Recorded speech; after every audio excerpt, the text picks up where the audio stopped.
We have had the first race of the day here at Navarra, and this is what happened. Beijing started from the outside of the front row and got a great run into the first corner.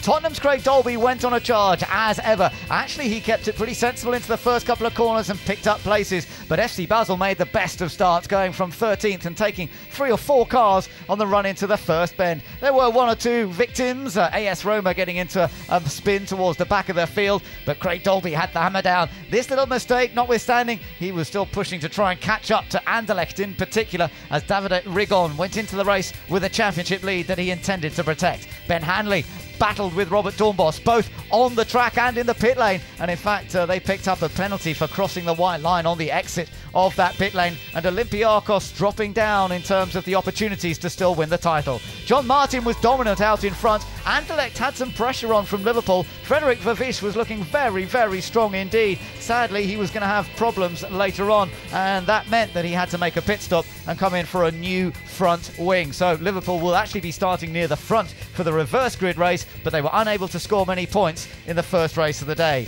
Rigon himself had no such problems. He was able to hold on to second position throughout the race, but nobody had an answer for John Martin up front. Tottenham moved up into 3rd place thanks to the demise of Liverpool, and a very strong finish for Basel in 6th place, having started in 13th on the grid, meant valuable points, and they're still 2nd in the chase. But John Martin came through to take win number 5 of the season for the Beijing club, and the Australian driver done good in race 1.